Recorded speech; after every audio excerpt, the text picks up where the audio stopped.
Hai sobat online, apa kabar? Tentunya sehat semua dong ya. Nah, pada video ini kita akan membahas mengenai pidato. Tapi sebelumnya, kalian udah tahu nggak sih pidato itu apa? Nah, untuk lebih jelasnya, mari kita bahas.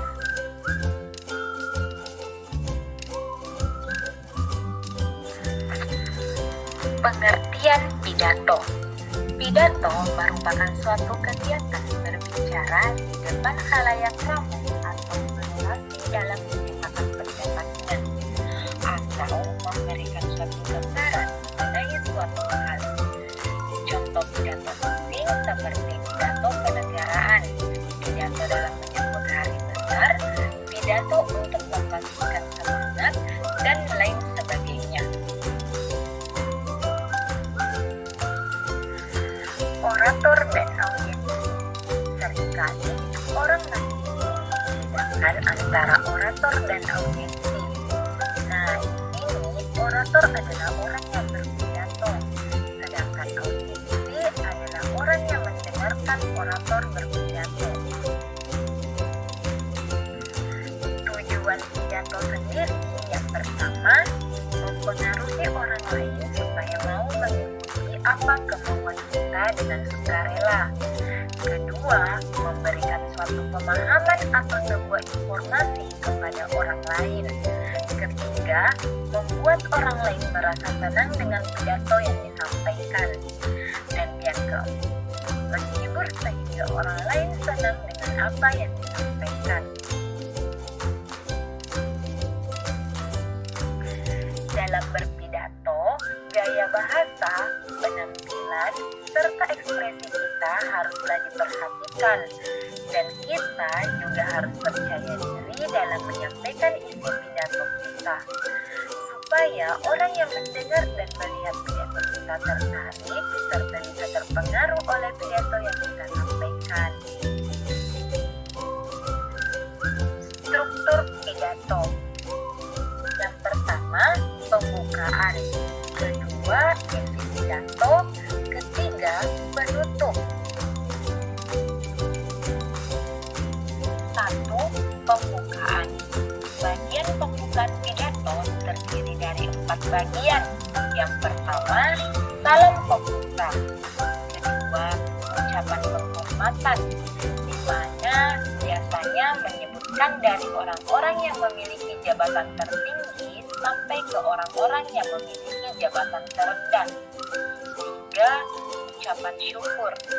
Biasanya berisi ucapan rasa syukur orator atau orang yang berpidato karena diberi kesempatan dapat menyampaikan pidato dan berkumpul dengan para tamu.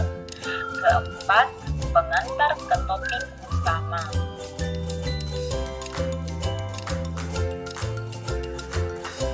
2. Isi pidato. Isi pidato harus berisi info-info penting yang ingin disampaikan.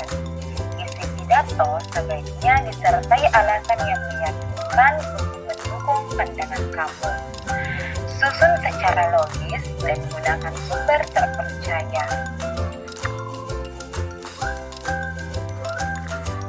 3. Penutup pidato.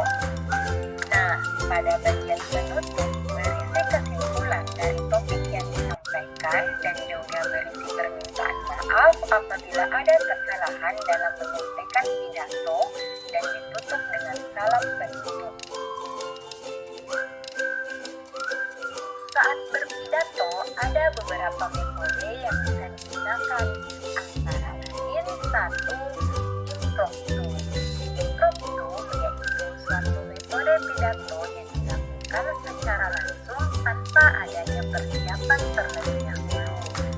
Kedua, memoriter, yaitu metode berpidato dengan cara menghafalkan naskah teks pidato terlebih dahulu.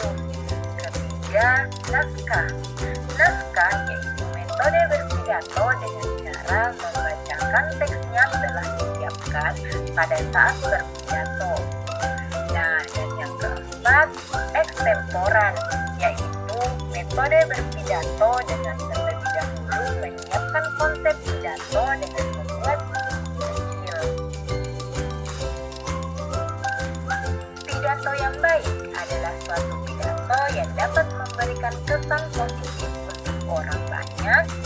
mendengarkan pidato kita.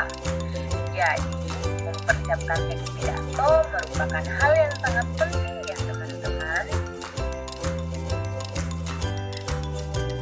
Langkah-langkah membuat teks pidato. 1. Menentukan tema pidato. Yang kedua, menentukan tujuan. Ketiga, menentukan dan menulis poin penting dalam pidato. Keempat, menyusun kerangka teks pidato. Kelima, mengembangkan kerangka menjadi pidato yang utuh.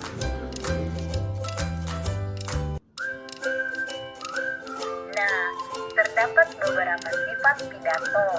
Di antaranya, 1. Pidato pembukaan merupakan suatu pidato singkat yang dibawakan oleh pembawa acara atau dapat disebut dengan MC. Kedua, pidato pengarahan yang merupakan pidato guna mengarahkan pada suatu acara pertemuan. Ketiga, pidato sambutan merupakan pidato yang disampaikan pada acara kegiatan yang dapat dilakukan beberapa orang dan dengan waktu yang terbatas secara bergantian. Keempat, pidato peresmian merupakan pidato yang dilakukan oleh orang yang berpengaruh dalam meresmikan sesuatu. Nah, dan yang kelima, pidato laporan merupakan pidato yang isinya tentang melaporkan suatu kegiatan.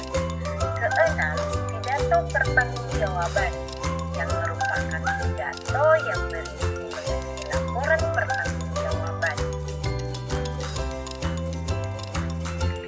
Cukup sekian video pembelajaran hari ini. Semoga membantu ya teman-teman. Sampai jumpa pada video berikutnya. Bye.